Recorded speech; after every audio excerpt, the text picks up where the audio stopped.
네, 전국의 수험생 학부모 여러분 반갑습니다.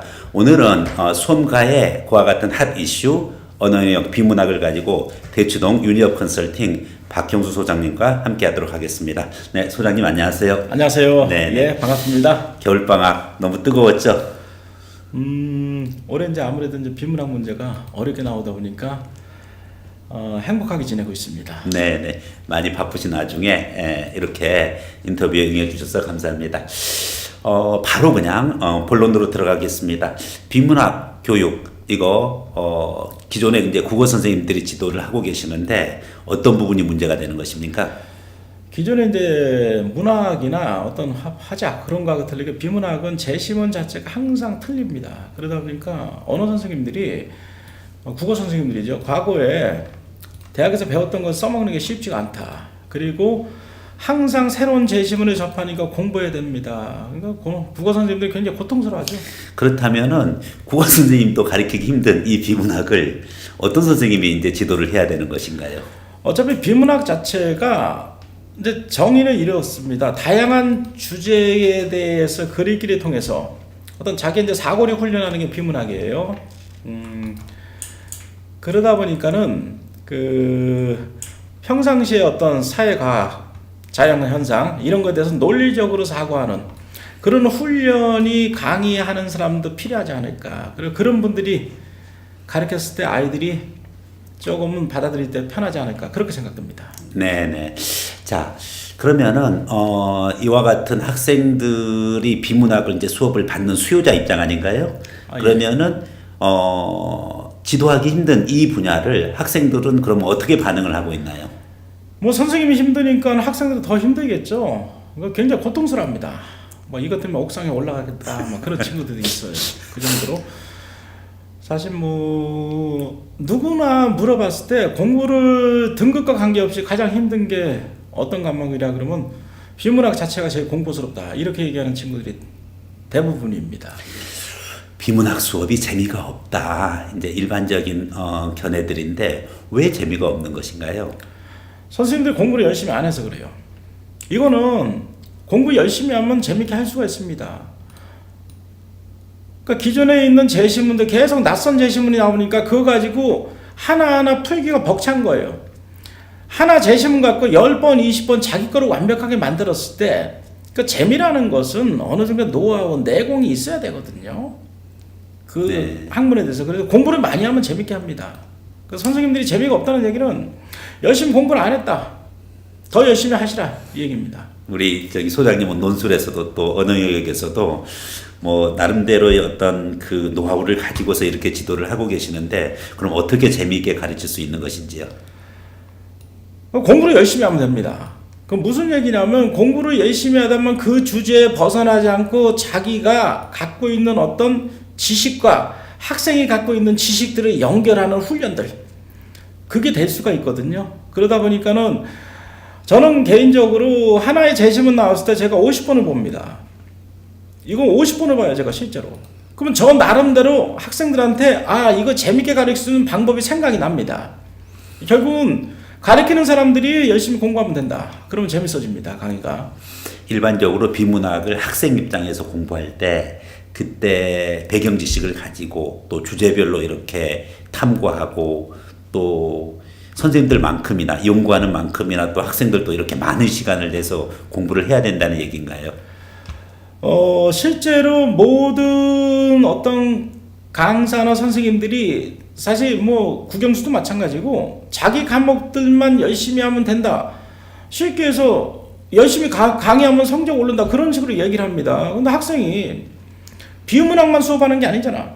비문학은 국어의 일부분이고 또 수학도 하고 영어도 해야 됩니다. 그러면 학생들 자체가 기본적으로 할애되는 시간 자체가 굉장히 적습니다. 결국은 효율성 문제거든요. 재미가 없으면 나중에 효율성이 떨어져요. 가장 중요한 건 이걸 어떻게 하면 재밌게 가르치는가. 저는 그게 가장 중요하다고 봅니다. 네.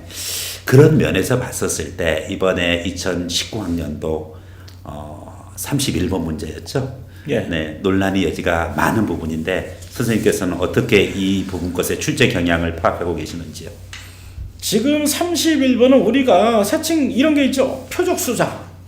이거 표적 출제입니다. 표적 출제. 예.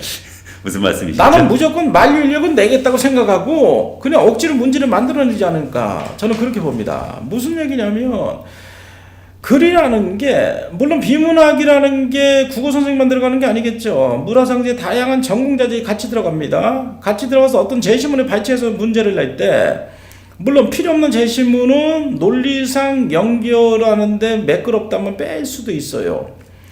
그러면 구체적으로 얘기하면은 30번까지 내고 나서 31번은 다른 형태로 냈으면 더 좋지 않을까. 그 전에 어차피 제시문에서 경험론이 나오고 그 다음 뉴턴이 인용한 연역법이 있습니다. 그러면 결국은 귀납법과 연역법과 관련성 이런 거 31번에 냈으면 더 좋지 않을까. 저는 개인적으로 그렇게 생각하고요. 그 다음에 여러분들 보십시오. 31번 보기가 제시문 내용과 큰 차이가 없어요. 그러면 이게 굉장히 공포감 있게 만든 문제 외에는 없어. 더 나쁜 거는 뭐야? 제가 주변에 물어봐요. 지구과학 전공한 애들 이거 5초 만에 풀었다는 거야. 이건요 31번 문제 낸 사람들 이거 반성해야 됩니다. 자기가 해당 분야 주제가 나오면은 결국은 그 분야의 지식을 측정하는 문제에 불과하지 않는 건가요? 만약에 예를 들어서 제가 지구과학 선택하잖아요. 그러면은 제 관련되는 과목의 지식을 묻는 문제이기 때문에 그렇다고 하면은 본인이 익숙한 주제가 나오면 맞히는 거고 어떻게 보면 복불복 아니에요 그러면은. 그렇게 가면 안 된다는 거죠. 네. 그렇게 운의 선택 과목에 운에서 좌지우지되면 안 된다. 전형적인 문제가 31번입니다. 그래서 언론에서도 뭐 그런 얘기를 했습니다. 반성하겠다고. 아마 깊이 반성하시기 바랍니다. 예. 네. 바람직한 출제는 결국은 아니네요. 네. 또 하나 문제가 된 것이 있죠. 42번 문제였나요? 그죠? 42번. 이게 42번도요. 사실 31번이 너무 크다 보니까 이게 이제 별로 문제가 안 돼. 만약에 31번이 없으면 42번이 문제가 됐을 거야. 과거하고 틀리게 지금 이 문제는 과거에는 이제 논리적인 문제, 언어 논증 문제들이 제시문 내보다는 선지에 일부 들어간 경우는 좀 있었어. 예를 들어서 뭐 귀납 논종이라든지 장렬의 총체주의라 같은 문제들. 그런데 이거는 통으로 제시문이 이렇게 나왔단 말이야. 그러니까 마치 니트 형식처럼 이렇게 나왔습니다. 법학적 성시험 말씀하시는 거죠. 네네. 그래서 어렵게 내려고 노력은 많이 했습니다. 근데 42번도 문제가 있습니다. 물론 이게 이제 31번쯤에 쏙 들어갔는데 지금 올해 같은 경우에 법학 교수가 들어가서 어차피 15번 문제도 법학 제시문이 나왔고 이 양반이 그거하고 연장선에서 조금은 이제 니트 문제를 갖다 냈는데 이 자체도 제가 볼 때는 비문학의 본질적인 어떤 성격이 뭐야?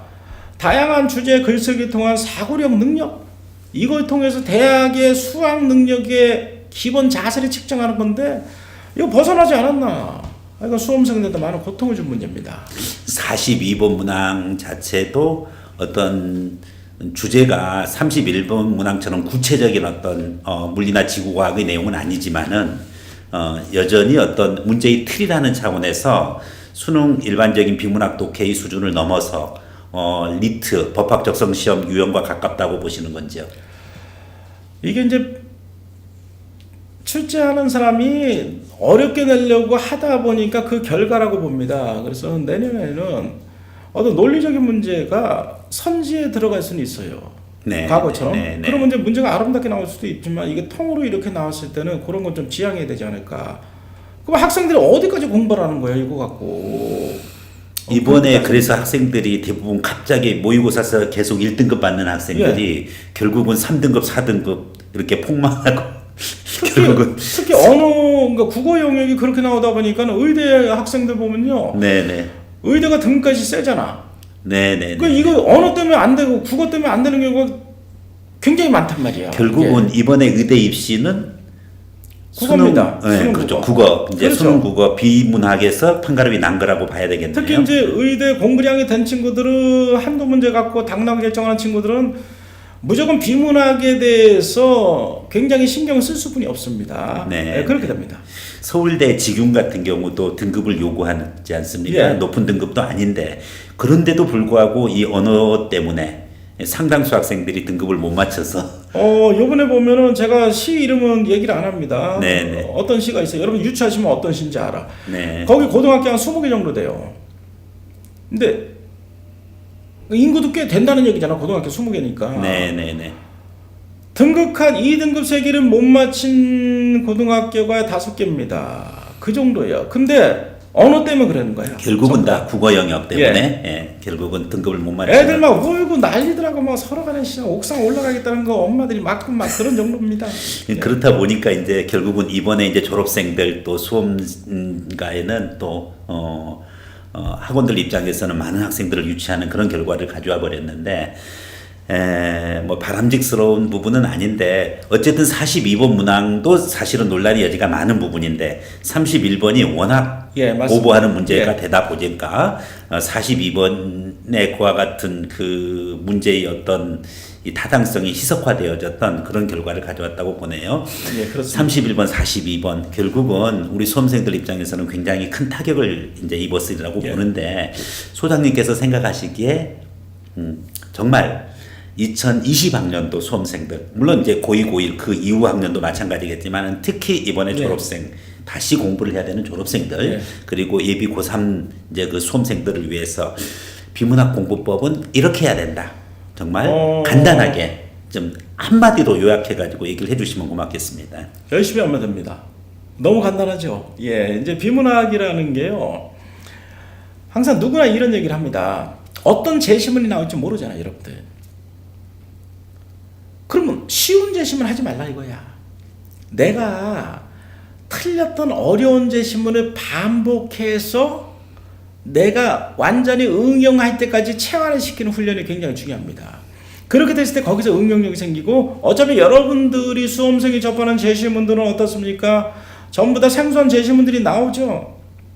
그렇기 때문에 기존에 어려운 제시문 갖고 계속 반복해서 학습하시고 그거 가지고 응용력 키우는 게 시간 대비 효율성으로 가장 좋지 않나 이렇게 생각됩니다. 네네. 평범한 모의고사 기출도 수능 기출이 중요한 것이 아니라 아주 난이도 있는 예. 그와 같은 비교과 제시문을 가지고서 본인이 충분한 연습량이 있을 때만 고난도 그와 같은 금년도에 뭐 31번, 42번 문제를 풀 수 있다는 얘기신가요? 네, 맞습니다. 네네. 네. 오늘 박 소장님 모시고 여러분들과 같이 금년도 특히 이슈가 되었던 수능 국어 영역 31번과 42번 문항을 중점적으로 해서 정말 어떻게 우리가 수능 국어 영역 비문학을 접근해야 될지 그리고 본질이 무엇인지 그 부분 거에 대해서 다뤄봤습니다. 소장님 감사합니다. 예, 감사합니다. 네네. 다음에 또 불러주십시오. 네. 예.